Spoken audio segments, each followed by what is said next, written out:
In the name of Allah, the most merciful and beneficent.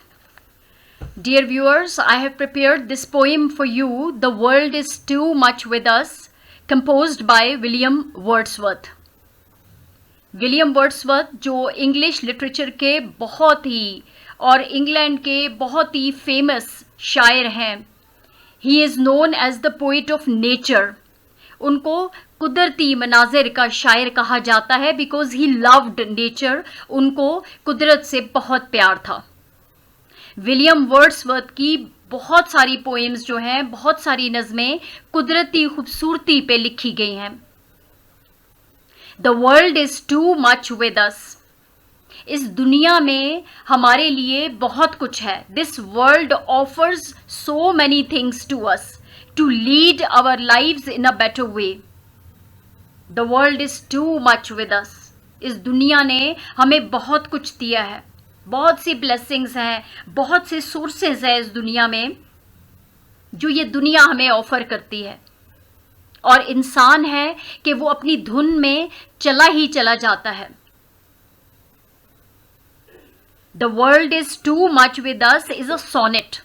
ये 14 lines की poem है, 14 लाइनों पर मुश्तमिल है. इसको सोनेट कहा जाता है. 14 lines poem is called a sonnet. It was published in 1807. ये 1807 में पब्लिश की गई थी. इस पोएम में, इस नज़म में शायर इंसान और कुदरती मनाजिर, कुदरती जो नज़ारे हैं, कुदरती खूबसूरती, उसके दरमियान, इंसान और कुदरती खूबसूरती के दरमियान कटने वाले रिश्ते पर अफसोस का इजहार करता है कि इंसान कुदरती नज़ारों से, फितरी चीज़ों से दूर जा रहा है. असल में विलियम वर्ड्सवर्थ ने ये नज़म उस दौरान लिखी थी जब बरतानिया में पहला सनती इनकलाब आया था. It was the period of technological and mechanical innovation. नई से नई इजादात होती जा रही थी और लोगों की जिंदगियां तब्दील हो रही थी. लोग देहातों से निकलकर शहरों की तरफ भागना शुरू हो गए. वहाँ पे इंडस्ट्रीज़ में और कारखानों में और सन्नतों में उनको बहुत ज़्यादा मुलाजमत के मौके दिए गए और लोगों ने शहरों का रुख किया. वो देहातों से, कुदरती मनाजिर से, कुदरत के नज़ारों से बहुत दूर हो गए. उनकी अपनी ज़िंदगी मैकेनिकल हो गई, मशीनी हो गई उनकी ज़िंदगी. दिन रात वो पैसा कमाने की खातिर भागना शुरू हो गए. अपने मेयारे ज़िंदगी को बुलंद करने के लिए, ज़िंदगी की आसाइशों को से लुत्फ़अंदोज़ होने के लिए उन्होंने शहरों का रुख किया. नई नई इजादात शुरू हो गई और लोग अपने जो कुदरत थी उससे दूर होते चले गए. उनके पास पोइट इस बात पे अफसोस का इजहार कर रहा है कि लोगों के पास इतना वक्त नहीं है कि वो इन कुदरती नज़ारों को देखें और इनको अप्रिशिएट करें, इनकी तारीफ़ करें. इंसान जो है वो रूहानी तौर पे मर चुका है. वो जिस्मानी तौर पे भाग रहा है इस दुनिया में, दुनिया की आसाइशों से लुत्फ़अंदोज़ होने के लिए, अपनी ज़िंदगी को बेहतर से बेहतर बनाने के लिए. वो यहाँ तक कि फितरत को भी तबाह कर रहा है. फितरी नज़ारे जो हैं, कुदरती नज़ारों को तबाह कर रहा है. नई नई इंडस्ट्रियाँ लगाई जा रही हैं, कारखाने बनाए जा रहे हैं, मिलें बनाई जा रही हैं जो कि जिनका धुआं और वो मिलें और कारखाने दिन रात मसरूफ़ हैं लोगों को आसाइशें पहुँचाने के लिए. रोज़ नई से नई तर चीज़ें बनाते जा रहे हैं. उन्हें ये नहीं पता कि वो किस तरह से कुदरत को तबाह कर रहे हैं, कुदरती नज़ारों को तबाह कर रहे हैं. और इस जो मटेरियल गेन है, ये दुनियावी जो खुशियों का हसूल है जो कि बहुत कम रहने वाला है, उसके लिए उन्होंने कुदरत को तबाह कर दिया. Now the poet says that our lives have nothing to do with the rhythms of the natural world. ये जो कुदरती नज़ारे हैं, कुदरती दुनिया है, उसके साथ we have become out of, like we have lost that rhythm, we have lost that harmony with nature. हमारा जो रब्त था कुदरत के साथ वो टूट चुका है। हम अब दुनियावी हो चुके हैं, क्योंकि दुनियावी कोशिशों के लिए, दुनियावी चीज़ों के हसूल के लिए हम दिन रात भाग दौड़ कर रहे हैं। Coming to the explanation of the poem, before explanation, I request my viewers to press the like button, subscribe it, share it, give your kind comments please. I'll be thankful to you. Now, introduction of the poem is, this is a sonnet composed by famous English poet William Wordsworth. ये 14 line की एक poem है जो कि एक बहुत मशहूर शायर विलियम वर्ड्सवर्थ ने लिखी है। He himself is a worshipper of nature. वो कुदरत का मानने वाला था, वो कुदरत की इबादत करता था, एंड नेचुरल ब्यूटी और कुदरती खूबसूरती की। He wrote this poem during the first industrial revolution from the mid 18th to early 19th century. उसने तकरीबन 18वीं सदी के वस्त से, 17वीं सदी के वस्त से 19वीं सदी या 20वीं सदी तक के दरमियान में जो सनती इनकलाब आया था, उस दौरान ये पोएम लिखी।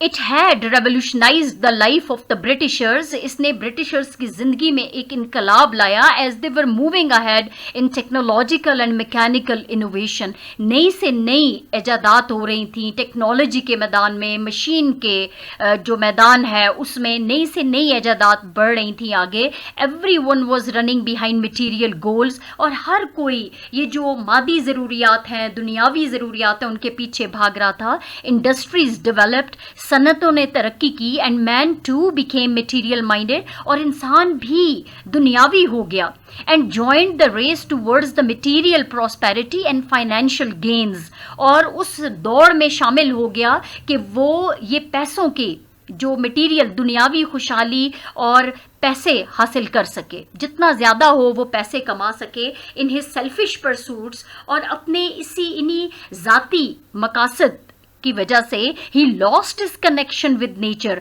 उसने कुदरत के साथ अपना राब्ता खो दिया। He says that we are just busy in earning and spending money and that is all. वो कहते हैं कि इंसान को जब हम देखते हैं, in the very first stanza वो कहते हैं कि इंसान को मैं देख रहा हूं, वो बहुत भाग दौड़ कर रहा है, जल्दी कभी देर से, कभी वो हासिल कर रहा है पैसा, कभी उस पैसे को खर्च कर रहा है। He is busy in all these things only. वो इन्हीं चीज़ों में मसरूफ होके रह गया है। उसकी दुनिया सिर्फ यहाँ तक महदूद हो गई है, पैसा कमाना, पैसे को खर्च करना, कभी जल्दी कभी देर से, बस वो इन्हीं चीज़ों में मसरूफ है, इन हिज सेल्फिश परसूट्स। और फिर ये है कि he says we are just busy in earning, हम अर्न भी कर रहे हैं, हम स्पेंड कर रहे हैं, that is all. We have no other business at all. This material world has overpowered man. और ये जो दुनिया है, ये पैसे की जो दुनिया है, ये इंसान पे इतना हावी हो चुकी है to an extent, इस हद तक that he has lost the humanity, कि वो इंसानियत ही खो बैठा है, and aesthetic sense, और वो aesthetic sense वो हिस्स जिससे वो खूबसूरती को appreciate करता है, उसकी तारीफ करता है। Although this natural beauty still exists, वो कहता है गरचे अभी भी कुदरती खूबसूरती अब भी मौजूद है, but human beings have no time to appreciate and value it, लेकिन इंसान के पास वक्त नहीं है कि वो इसकी तारीफ करे, इसको अहमियत दे। The poet has described this loss from 3 angles. 3 angles से उसने इस नुकसान को देखा है। कुदरत से जो इंसान की दूरी है उसको 3 मुख्तलिफ पैमानों से देखा, और वो है इकोनॉमिक, मौशी लिहाज से, कि जिसमें हम इंसान को देख रहे हैं बस वो पैसे के पीछे भाग रहा है। इकोनॉमिक टर्म्स, स्पिरिचुअली वो रूहानी तौर पे दूर जा चुके हैं, and cultural. Now he says that economic terms में उसने कैसे देखा इसको, वो कहते हैं कि सिटी लाइफ जो है ना वो जिम्मेदार है, इस शहरी ज़िंदगी ने इंसान के ऊपर इतना कंट्रोल हासिल कर लिया है कि it has too much control over our lives. उसने अपनी हमारी ज़िंदगियों के ऊपर बहुत ज़्यादा कंट्रोल कर लिया है। We are always late and soon और गेटिंग एंड स्पेंडिंग। कभी जल्दी कभी देर से हासिल कर रहे हैं, स्पेंड कर रहे हैं, whatever. Modern humans are always losing time and money कि ये जदीद दौर का जो इंसान है, इंडस्ट्रियलाइज्ड जो बंदा है, वो पैसा भी और वक्त को भी ज़ाया कर रहा है। Their lives are structured by never ending series of appointments and transactions। इतने मसरूफ़ है ज़िंदगी की भाग दौड़ में कि वो जा रहे हैं, मसरूफ़ हैं, बाहर जा रहे हैं, उनकी अपॉइंटमेंट्स हैं, लोगों के साथ मिल रहे हैं और आगे बिजनेस बढ़ाते चले जा रहे हैं। मनी ट्रांजैक्शंस के पैसे का लेन देन हो रहा है दुनिया में, और बस यही उनकी ज़िंदगी है। इसलिए यहाँ पे वो शहरी ज़िंदगी को भी ब्लेम कर रहा है कि शहरों की ज़िंदगी बहुत ज़्यादा मसरूफ़ हो चुकी है। People in city life are running behind monetary gains, यानी पैसे की लालच में वो भाग रहे हैं, एंड हैज़ बिकम मैकेनिकल, वो मशीनी बन चुके हैं, devoid of all human feelings, जिनके अंदर तमाम इंसानी जो एहसासात हैं वो मर चुके हैं। वो हर एक को पैसे की नज़र से देख रहे हैं। By describing nature as something that can be owned or possessed, the speaker may be implying that modern human beings have lost the ability to think of relationships and emotions in anything but economic terms। वो अपने रिश्तों को भी पैसे से तोलते हैं, वो अपने रिश्तों में भी पैसा देखते हैं। उनके अंदर से सिंसेरिटी, ह्यूमन फीलिंग्स जो हैं वो बिल्कुल ख़त्म हो चुकी हैं। वो हर चीज़ को पैसे की नज़र से देख रहे हैं और अपने एडवांटेज के लिए, मॉनेटरी बेनिफिट्स के लिए हर चीज़ को, हर रिश्ते को देखते हैं। They have become quite indifferent towards their surroundings. अपने इर्द गिर्द माहौल से तो वो बिल्कुल बेनियाज हो चुके हैं, thus losing contact with nature, और नेचर से उनका राब्ता टूट चुका है। Nothing in nature belongs to them now. Nature के अंदर कोई ऐसी चीज नहीं है जो उनसे ताल्लुक रखती हो। When what they have achieved in return of their industrial development is something immoral, selfish and dirty। वो कहते हैं ये पैसे की दौड़ के पीछे तो भाग रहे हैं और बहुत सनती तरक्की जो है वो दुनिया में आ चुकी है, लेकिन इसके बदले में उनको क्या मिला, इसका नतीजा क्या मिला कि they have become immoral, they are morally corrupt, they have become selfish। this is a dirty revolution। He says that this is something very dirty when human feelings have been vanished from the world। जब इंसानी एहसासात दुनिया से ख़त्म हो चुके हैं, definitely it creates something dirty। People have fallen from the status of being humane to the depths of disgrace। वो इंसानियत का जो स्टेटस था, उसका पॉइंट था, उससे गिर के जिल्लत की गहराइयों में गिर चुके हैं। They are spiritually dead। रूहानी तौर पे वो मर चुके हैं, and unable to notice the beauty and blessings of nature। और कुदरत की जो खूबसूरती और कुदरत की जो रहमो करम है, बहुत सी ब्लेसिंग्स हैं, उसको देखने के काबिल नहीं है अब। Then the poet invokes Greek paganism in which nature plays a vital role in human life। फिर पोइट बहुत ही हेल्पलेस हो चुका है, इंसान बहुत ही हेल्पलेस हो चुका है, और वर्ड्सवर्थ यहाँ पे बहुत हेल्पलेस हो चुका है, और वो ग्रीक पैगनिज्म को पुराने दौर में जब लोग बहुत से देवताओं की पूजा करते थे, वो ग्रीक पैगनिज्म को रिकॉल करता है, और वो कहता है कि इन विच नेचर प्लेड, जहाँ पे कुदरत जो थी उसको इंसानी ज़िंदगी में बहुत अहम किरदार हासिल था। ज़ाहिर है वो पैगन ट्रेडिशन जो है, वो जो ज़ाहिरी बात है पुरानी जो ग्रीक जो यूनान के जो मिथ्स थी और वो जो ट्रेडिशन था, it is outworn now. अब ये ख़त्म हो चुका है ये, और अब ये मुफीद भी नहीं है, ज़ाहिर है it is no more useful now. लेकिन पोइट इतना हेल्पलेस अपने आप को फील कर रहा है इस दुनिया को देख के, जो कि पैसे की दौड़ में शामिल हो चुके हैं और भागे चले जा रहे हैं, कुदरत से उनका राब्ता टूट चुका है। अब वो इतना हेल्पलेस हो चुका है कि वो एकदम से ग्रीक पैगनिज्म को रिकॉल करता है, याद करता है। He laments that even pagan tradition has become outworn. वो उसे अफसोस है, कहते हैं कि पैगन ट्रेडिशन जो है वो भी ख़त्म हो चुका है, कि काश वो आज होता तो कम से कम हम नेचर से दूर ना होते। In the final lines the poet looks upon a limitless ocean horizon and feels hopeful about the revival of relationship between the people and nature. ये जो पोइट समंदर के किनारे खड़ा दूर वसी समंदर को देख रहा है, जो बहुत ही खामोश है और बहुत खूबसूरत नज़ारा पेश कर रहा है, वो उसको देख रहा है। At the same time he becomes hopeful. वो चूँकि ये वसी समंदर जो है वो इस बात की इलामत है, एक उम्मीद की इलामत है कि हो सकता है कि इंसान और कुदरत के दरमियान ये रिश्ता फिर से बहाल हो जाए। Wordsworth means to say that nature gives spiritual pleasure and satisfaction. Wordsworth के कहने का मतलब है ये जो कुदरत है ये हमें रूहानी खुशी अता करती है और रूहानी सुकून अता करती है। Now coming to stanza number 1, the world is too much with us, late and soon, getting and spending, we lay waste our powers.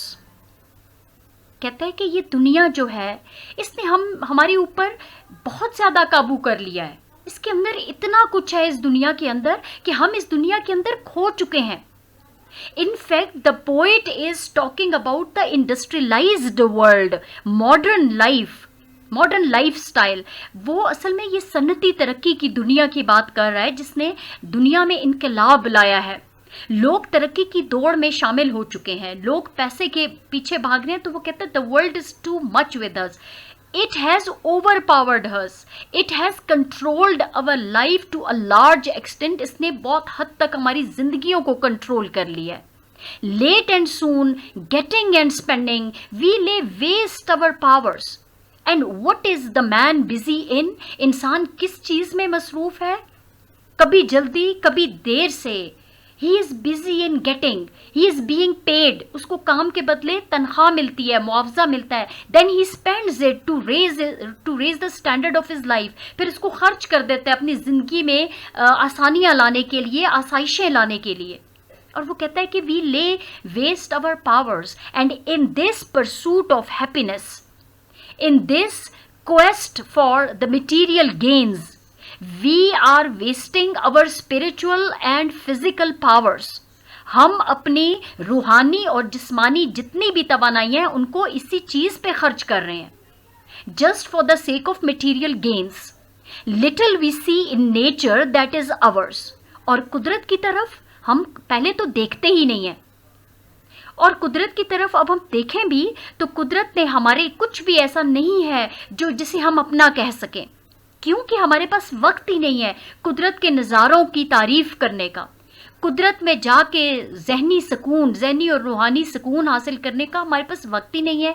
We have lost contact with nature. हमने नेचर के साथ अपना राब्ता बिल्कुल तोड़ दिया है। अब कुछ भी नहीं बचा हमारे लिए कुदरत के अंदर, हम सिर्फ इस दुनियावी जिंदगी के होके रह गए हैं। We have given our hearts away a sordid boon. और उसने कहा कि हमने अपनी तमाम तर तवानाइयाँ जो हैं वो मटेरियल ऑब्जेक्ट्स पे लगा दी हैं। Like B it a house, stocks in a company, loaf of bread, it can be one, it can be lost in an instant. So he says that modern human beings have lost the ability to think of relationships and emotions in anything but economic terms. वो हर चीज को economically देखते हैं। We have given our hearts away, the speaker says, though it uses economic language, like people give something away in exchange for something else. यानी आप जब give our hearts away means in exchange of something, हमने अपनी spirits भी लगा दी हैं for the sake of money. The price of material gain and industrial progress is the human heart. हमने what we have achieved in our modern lives is at the cost of our spiritual spiritual life at the cost of our hearts. हमने अपने दिल तक कुर्बान कर दिए हैं सिर्फ पैसे की खातिर। And what we have in exchange, what we have got is boon mean prosperity. Boon का क्या मतलब है? खुशहाली। But what does sordid means? Sordid means dirty. Sordid means immoral. Sordid means something selfish. वो कहते हैं हमें खुशहाली तो मिल गई, but what sort of boon? It is a sordid boon. It is immoral. It is something dirty. खुशहाली हमें मिल गई लेकिन dirty prosperity, जिसके लिए हमने अपने दिल तक कुर्बान किए, उसने हमें क्या दिया? Prosperity, but selfish prosperity, but immoral prosperity, dirty prosperity. Now, explanation of this stanza is, in this stanza, the poet wonders on the quantum leap of man into cash economy and the fast race for profit. Quantum leap of man, a big jump of man. Quantitative, quantum means in quantity, into a cash economy and the fast race for profit, और नफ़ा के लिए, profit के लिए एक बहुत ही तेज़ दौड़ में इंसान शामिल हो चुका है. He says that this world has sufficient blessings and resources for the mankind. इतनी blessings हैं, इतने ज़राए हैं इस दुनिया में इंसान के लिए. Our lives have become industrialized. हमारी ज़िंदगियाँ सनती हो चुकी हैं. And our motive is to earn money. और हमारा मकसद जो है वो पैसे कमाना है. We are earning and spending money to make our lives more comfortable and advanced. हम पैसा कमा रहे हैं, फिर उसको खर्च कर रहे हैं अपनी ज़िंदगियों को आरामदेह बनाने के लिए और उसको तरक्की देने के लिए. In this way, man is wasting all his physical and spiritual powers. और इस तरह इंसान अपनी तमाम तर जिस्मानी और रूहानी ताकतें ज़ाया कर रहा है. Although he is raising the standard of his life, अपनी ज़िंदगी का मयार बुलंद कर रहा है, but at the cost of losing his connection with nature. लेकिन किस कीमत पे? कुदरत के साथ अपना राब्ता ख़त्म करके. Man has left the rural life. देहाती जिंदगी को इंसान ने छोड़ दिया है जहां वो कुदरती नज़ारों के दरमियान रहता था. And rush towards cities to make their future. और मुस्तकबिल बनाने के लिए वो शहरों की तरफ भाग खड़ा हुआ. While working in factories and industries day and night, दिन रात कारखानों और मिलों में काम करने के दौरान man has become mechanical and material minded. इंसान मशीनी हो चुका है और वो दुनियावी सोच रखता है. He has gone away from nature and does not have time to appreciate the beauties of nature which has soothing and healing effects. वो कुदरत से बहुत दूर जा चुका है और उसके पास बहुत कम वक्त है कि वो कुदरती नज़ारों को उनको सराह सके, उनको अप्रिशिएट कर सके, जिनका बहुत ही हीलिंग इफेक्ट होता है इंसान की ज़िंदगी पे. He has broken relationship with nature. उसने कुदरत के साथ रिश्ता तोड़ दिया है. This material prosperity is just a shameful gift which they get in return. और जो इसके बदले वो खुशी हासिल करते हैं, दुनियावी खुशी पैसों की सूरत में, वो एक shameful gift है, sordid boon है. This modern man is physically active but spiritually dead. ये जदीद इंसान जो है वो जिस्मानी तौर पे तो बहुत एक्टिव है लेकिन रूहानी तौर पे मुर्दा हो चुका है. Given our hearts means the materialistic progress of man. The metaphor we have given our hearts away, a sordid boon, is also an oxymoron. Like sordid, in two opposite words come together. Sordid shows the worst aspect of human beings, that is immorality, selfishness and greed, while boon means blessing and prosperity. So the contradiction between these two words show that although this industrial development has brought prosperity, but at the cost of humanity and spirituality. Similarly, the word pairs late or soon and getting and spending show the rigid and monotonous routine and habit of man and this materialistic world, that their life has become strictly limited to these things only. Getting and spending, late or soon. Man has become so rigid, he has his own limited world, that is industrialization only. This modern world. He thinks in terms of money. He comes in contact with the people in terms of money. वो पैसे की खातिर लोगों से मिलता है. पैसे की सोच, उसकी सोच जो है वो लिमिटेड हो गई है मटेरियल गेन्स तक. Overall, the poet does not seem optimistic about this revolutionized life of man. यानी अगर आप ओवरऑल देखें, ऑन द होल देखें, तो इस स्टैंजा में पोइट जो है वो हमें पॉजिटिव या होपफुल नज़र नहीं आता इंसान की इस इनकलाबी ज़िंदगी के बारे में, बल्कि वो डिस्टर्ब हो चुका है कि ये इंसान किस दौड़ के पीछे लग चुका है. Paraphrasing of this stanza is, the world has too much for us all. We have got enough things in the world for our use. All these things are sufficient for our young and old age. We are running behind the material prosperity by getting and spending. In this way, we are wasting all our physical and spiritual powers. We have gone far from nature, and nothing in nature belongs to us now. We have broken contacts with nature, and in the shape of material prosperity, we have just received shameful, immoral, and dirty gift which has corrupted the spiritual life of man. Coming to stanza number 2, that is the sea, this sea that bears her bosom to the moon, the winds that will be howling at all hours. Now see, poet is seen appreciating the beauty of nature in a very beautiful way. The sea that bears her bosom to the moon, the sea, समंदर जो है उसको एक सिनफे नाजुक का किरदार दे दिया poet ने, और उसने कहा कि इस टाइम पे समंदर बहुत वसी समंदर है. It seems as if it is offering its bosom like motherly quality. जैसे मदर जो है it has affectionate love for its child, और वो कहते कि इसी तरह समंदर ने भी अपना सीना चांद के लिए खोल दिया है. It lays bare to the moon the winds that will be howling at all hours. ये हवा जो के तमाम वक्त हवाएं चलती जा रही हैं. हाउलिंग मीन्स लाइक उसको जानदारों की क्वालिटी दी गई. And are up gathered now like sleeping flowers. और अब फूलों को देखा जाए तो ये फूल, ये सब कुछ इकट्ठा हो गया है फूलों के ऊपर जो कि सोए हुए हैं, जबकि समंदर जो है वो खुला पड़ा है. It is offering so much to human beings. The winds are howling. One can enjoy this beautiful wind all the time. Flowers are sleeping. Flowers are human beings. He says that, but flowers are sleeping. They are senseless. They are inactive.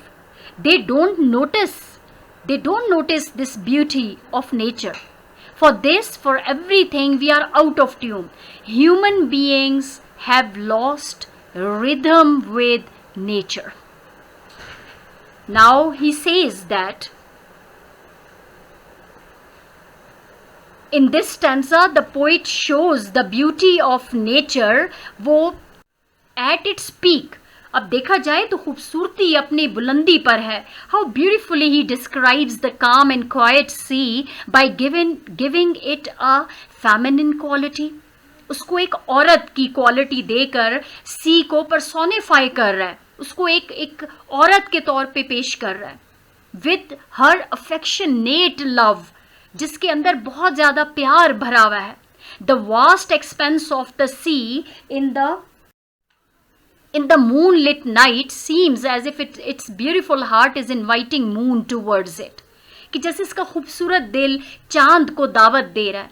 This peaceful and calm sea is opening herself to the heavens above. ऊपर आसमान की तरफ खुला पड़ा है ये समंदर.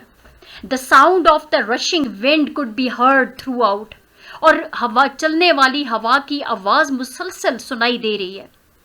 The objects of nature are at harmony with each other as one adds to the beauty of the other. ये जो कुदरत है ये एक दूसरे से रब्त में है. समंदर की खूबसूरती इस वक्त चांद की खूबसूरती को बढ़ा रही है, और चांद जो है वो इस समंदर की वजह से ज़्यादा खूबसूरत नज़र आ रहा है. But now people have become numb and senseless. लेकिन लोग तो अब बिल्कुल ही मुर्दा हो चुके हैं, बेहिस हो चुके हैं. वो they are too busy to appreciate the limitless beauties of nature. इतने मसरूफ़ हैं कि वो कुदरत की ये जो बे इंतहा खूबसूरती है इसकी तारीफ एक्सेप्ट नहीं कर सकते। They have completely lost their aesthetic sense. जो तारीफ करने वाली जो हिस्स है, खूबसूरती की जो हिस्स है, वो तो ख़त्म हो चुकी है। That nothing in nature appeals their senses, कि अब कुदरत में कोई ऐसी चीज़ नहीं रही जो उनके एहसासात को अपील करे, उनको इम्प्रेस करे। It shows that man is out of tune with nature, कि इंसान जो है वो नेचर से के जो ट्यून है, उसका जो रिदम है, उससे कंप्लीटली कट चुका है, and lost harmony with the world around him. और दुनिया, कुदरती दुनिया के साथ उसका राब्ता, उसका जो रब्त है, हम आंगी है, वो ख़त्म हो चुकी है। In this stanza Wordsworth evokes the sensual pleasure by describing the relationship of man and nature as a tune. वो हमारे जो हिस्सी खुशी है, सेंसेस की जो खुशी है, उसको उजागर कर रहा है इंसान और नेचर के दरमियान रिश्ता बना के। The simile sleeping flowers suggests that man is quite indifferent towards the beauty. Man is sleeping. वो बेनियाज हो चुका है कुदरत की खूबसूरती से, and he is unable to appreciate it, और तारीफ करने के काबिल नहीं है। By giving it a female quality, इसको एक औरत की खसूसियत दे के समंदर को, the poet has personified sea as a female. उसने सी को, समंदर को औरत कहा। That bears her bosom to the moon, जो कि चांद के साथ, जो चांद के सामने खड़ी है। Sleeping flowers are personified as human beings. ये जो सोए हुए फूल हैं वो इंसानों को पेश कर रहे हैं, who are senseless, personified as human beings who are senseless, जो बेहिस हो चुके हैं, and unaware of the beauties of nature, और कुदरत की खूबसूरती के से बिल्कुल भी बाखबर नहीं है। I hope it is clear to you. Paraphrasing is, the sea has spread her bosom to the moon and it is looking very beautiful. The wind is blowing along all hours. It is all arousing pleasure and loving feelings. ये हमारे दिलों में खुशी और मोहब्बत के एहसासात उजागर करता है। All these things are in harmony and increase each other's beauty. ये तमाम चीज़ें आपस में इनकी हम आंगी है और एक दूसरे की खूबसूरती में इजाफा कर रहे हैं। But the flowers are sleeping, flowers are human beings, they are sleeping and out of tune with the beauty of nature. उनका और कुदरत का आपस में कोई रब्त नहीं रहा। Similarly we the human beings have lost harmony with nature and have become senseless. पहले स्टैंजा में आपने देखा कि पोएट ने इस मॉडर्न दुनिया के बारे में बताया जिससे वो खुद भी मुतमईन नहीं है। पोएट बहुत परेशान है। वो कहते हैं ये इंसान किस चीज़ में मसरूफ़ हो चुका है। पैसा कमाता है, पैसा लगाता है, कभी जल्दी कभी देर से, बस उसकी सोच, उसकी जो तमाम जिस्मानी और रूहानी ताकतें हैं उसने सिर्फ लिमिट कर दी हैं, महदूद कर दी हैं सिर्फ पैसे के लिए, और अपनी तमाम तवानाइयाँ वो ज़ाया कर रहा है। और एंड पे उसे क्या हासिल हो रहा है? सॉलिड बून। खुशहाली तो है बट डर्टी प्रॉस्पेरिटी, डर्टी बून। इसी तरह सेकेंड स्टैंजा में पोइट ने, आपने देखा कि उसने खूबसूरती बयान की, जैसे समंदर दूर दूर तक फैला हुआ है। Like a mother it is offering its chest to its son that is moon. एक औरत है जैसे ये, और अपने और मून को इनवाइट कर रही है विद अफेक्शनेट लव। लेकिन इंसान इतना, and sleeping, then he says the flower, wind is blowing all hours of the night but man is like a sleeping flower. इंसान तो सोया हुआ है, he has become senseless. Now stanza number 3 is it moves us not. Now he laments over this loss of human beings. इस नुकसान पे वो इतना वो अफसुर्दा है, वो कहते हैं कि कोई चीज़ भी हमें मुतासर नहीं कर रही। इतना खूबसूरत मंजर है समंदर का, चांद का, इतनी खूबसूरत हवा चल रही है, लेकिन कुछ भी हमें मुतासिर नहीं कर रहा। Great god, I would rather be a pagan suckled in a creed outworn. वो पुराने देवताओं के ज़माने का जो मज़हब था उसको याद करता है। ही वॉन्ट्स एन एस्केप इन पैगनिज्म। वो चाहता है कि वो उस दुनिया से फरार हो जाए, काश वो दुनिया ही वापस आ जाए। A pagan second in the creed outworn. वो ऐसा मज़हब जो अब ख़त्म हो चुका है, it is outworn now. अब ये मौजूद नहीं है, वो पुराने ज़माने का मज़हब था. So might I standing on this pleasant lea is a meadow, vast and green meadow, बहुत बड़ी वसी चरागा, बहुत सरसब्ज चरागा, have glimpses that would make me less forlorn. वो कहता है कि काश मैं ऐसे वो पैगन जो है, like in the poet laments in this stanza over the senseless and indifferent attitude of man towards nature. He says that nature is very beautiful, but man is so absorbed in the achievement of the material gains कि इंसान इतना मसरूफ हो चुका है that he has become insensitive. उसे किसी चीज़ का एहसास ही नहीं है. The poet is so overwhelmed by the feelings of loss. इस नुकसान की जो एहसासात हैं, जो फीलिंग्स हैं, वो पोइट के ऊपर इस कदर हावी हो चुकी हैं that he immediately turns to God. वो फ़ौरन अल्लाह की तरफ मुड़ता है एंड प्रेज और दुआ करता है and wishes to be a pagan. वो कहते हैं मैं दोबारा वही पुराने मज़हब पे चला जाऊँ. Paganism has broadly connoted the religion of, अब वो कहते हैं कि peasantry, religion of the peasantry. It means that वो कहते हैं कि रूरल फार्म वर्कर्स और peasantry is definitely rural life, जहाँ पे खेती बाड़ी है, किसान है, रंग सरसब्ज खेत हैं. तो वो कहते हैं कि paganism has broadly connoted the religion of the peasantry. यहाँ पे पेजेंट्स जो थे वो काम करते थे, खेती बाड़ी होती थी, रूरल लाइफ की तरफ इशारा करे. कहता है काश मैं वो पैगनिज्म में वापस चला जाऊँ. It means poet laments over the loss of peasant and rural life. The poet turns to God to file his complaint against the insensitive man and thinks that Christianity is also helpless. वो कहते हैं अब तो हमारा मज़हब Christianity है, लेकिन मेरा ख्याल है कि क्रिश्चियनिटी भी अब कुछ नहीं कर सकता टू स्टॉप मटीरियलिज्म, इस जो दुनियावी खुशहाली को ख़त्म करने के लिए, and to control man speedy steps towards exploiting the powers of nature for his own selfish gains. और इंसान कुदरत को भी तबाह कर रहा है, अपनी जो ज़ाती खुशहाली के लिए वो दाव पे लगा रहा है नेचर को. The poet wants to be a pagan to gaze out on the ocean. कहता है मैं वही पैगन बन जाऊं और फिर मैं दूर तक समंदरों को देखूं, फील लेस सैड, और फिर मैं कम उदास, यानी अपनी इस उदासी को कम कर सकूं. Being a pagan he would have the glimpses of the green meadow to feel less dejected. So the poet here wants an escape into paganism to lessen his feelings of pain. Now paraphrasing is, the beauties of nature are not moving us. Great God, I want to become a pagan and want to escape in the outdated paganism. वो paganism religion जो अभी मौजूद नहीं है, लेकिन वो इससे बेहतर था. कम से कम वहाँ उसमें कुदरत के करीब थे लोग. So that I might be able to stand on this pleasant green meadow and enjoy the glimpses of the calm and beautiful sea that would make me less sad and dejected. Now coming to stanza number 4, and this is 2-line stanza. If it is attached with the previous stanza, you can have this explanation. Have sight of Proteus rising from the sea, or hear the old Triton blow his wreathed horn. The poet in fact desires to return to the old times when people were not aware of this scientific revolution. They used to live in the lap of nature and enjoy its beauties. They used to have sufficient time to appreciate the natural beauty. They were in harmony with environment and nature. He wishes to see the Proteus, the old man of the... Who is the Proteus? In Greek mythology the old man of the sea. ये समंदर का एक बूढ़ा आदमी वो इसको समझते थे, who can take different shapes and can predict the future, जो कि मुख्तलिफ शक्लें इख्तियार करता था और फ्यूचर के बारे में भी बता सकता था. Then he desires to hear Triton.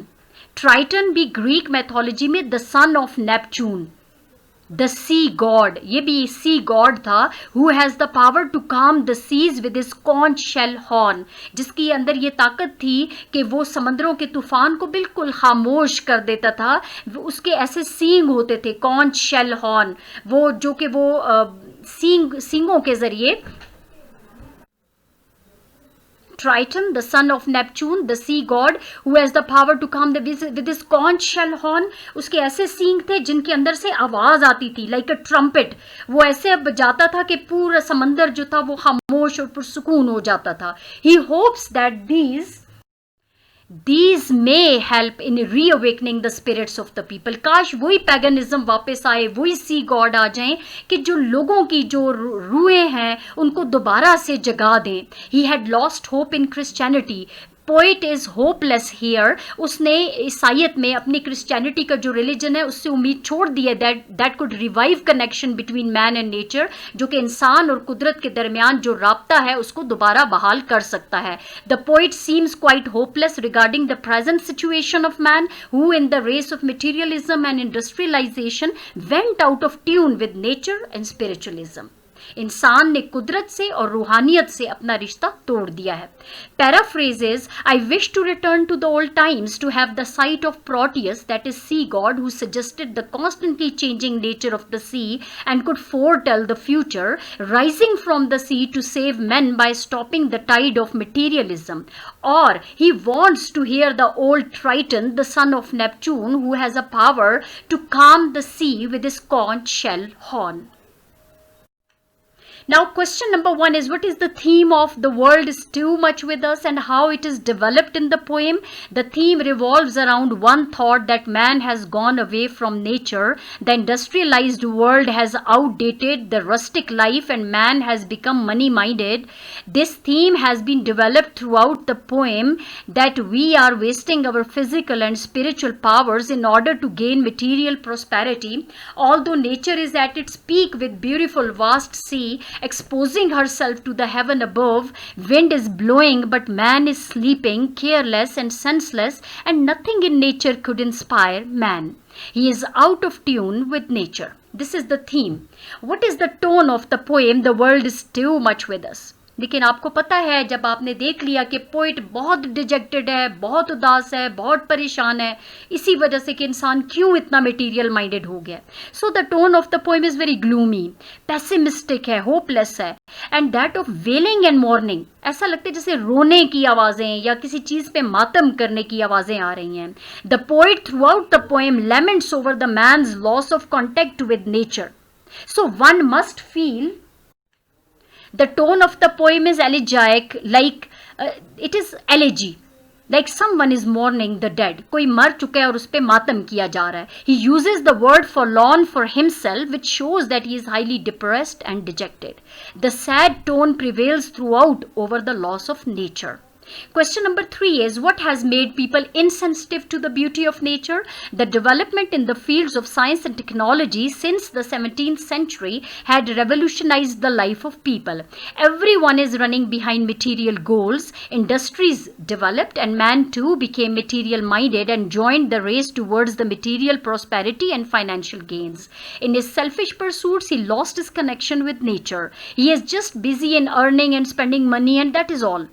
This material world has overpowered man to an extent that he has lost the humanity and aesthetic sense. Although this natural beauty still exists, but human beings have no time to appreciate and value it. He is even exploiting nature for his short-lived comforts and happiness. Therefore, this race towards the material prosperity has made people insensitive to the beauty of nature. Question number 4 is, what literary devices have been used by Wordsworth? क्या कौन सी literary devices use की हुई हैं? Number 1 is personification. आपके सामने था, समंदर को उसने औरत की सूरत में पेश किया, उसको पर्सोनिफाई एज अ पर्सन पेश किया.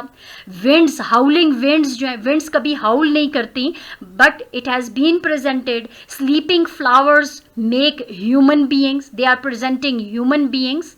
yearning for love, sleeping and soothing. These are all human qualities which are given to the objects of nature, that is sea, wind and flowers. Number 2, enjambment. Enjambment is a thought which rolls over to the next line of the stanza like, great God, I would rather be a pagan, suckled in a creed outworn. अब आप देखें enjambment में क्या है कि great God, I would rather be. यहाँ पे line जो है वो ख़त्म और नेक्स्ट लाइन में उसने कहा I would rather be a pagan. ये पहली वाली लाइन ही कंटिन्यू कर रही है. It rolls over the next line, suckled in a creed outworn. So, enjambment. Third is allusion. This poem contains allusions to Greek mythology. ये आपने देख लिया है, like Proteus, like Triton. paganism. He alludes to the Greek mythology in this poem. Then comes imagery. Imagery से तो भरा पड़ा है. Howling winds appeal to the sense of hearing. जब वो कहते हैं कि winds are howling, तो फौरन हमारे कानों पे हमारे sense of hearing को अपील कर रहा है. Sleeping flowers to the sense of touch, and Proteus rising from the sea appeals to the sense of sight. Similarly, consonants. Consonant sounds की बात हो रही है. F and T sounds in the line. For this, for everything, we are out of tune. Sorry, I have repeatedly written here. For this, for everything, we are out of tune. Now F and T consonants are coming again and again. Then the sounds of S in, now see in this line, have sight of Proteus rising from the sea. Sound, S sound is coming. Then comes simile. Like sleeping flowers is a simile. Like sleeping. Human beings are like sleeping. Human beings have been compared with sleeping flowers. Metaphors. Sordid suggests the worst aspect of the human nature. Sordid क्या है? ये human nature को represent कर रही है, लेकिन उसकी बुरी side को and greed को. While boon suggests prosperity and blessing. Similarly, assonance क्या है? The vowel sounds हैं. जब वो बार बार vowel sounds आ रहे, like O is found in, or hear old Triton blow his wreath horn. O vowel sound is coming in this line. So this is all about the literary devices used in the poem, which has enriched the meaning of the poem. Question is, what is personification? Personification क्या है? Personification is to attribute human characteristics to non-human and inanimate object. जो बेजान चीज़ें हैं उनको आप human beings के तौर पे पेश करें. The poet has used personification in sea that bears her bosom to the moon, the howling wind and sleeping flowers. These are all human qualities which are given to the objects of nature like wind, sea and flowers. Question number 6 and the last one is, write down the rhyme scheme of the poem. The world is too much with us. The first of the sonnet is octave. Octave क्या होता है? 8 line stanza is called octave and starts from the world is too much with us and it ends in out of tune. So this is an octave. इसकी rhyme scheme क्या है? The rhyme scheme of this octave is A B B A A B B A. The final 6 lines of the sonnet is sestet. From it moves us not, and it ends in his wreathed horn. Follows the rhyme scheme CD, CD, CD. Please like, press the like button. इसको like button को दबाना मत भूलिएगा. Kindly comment on it, share it. If you have not subscribed before, kindly subscribe it as well. I thank you for watching this video.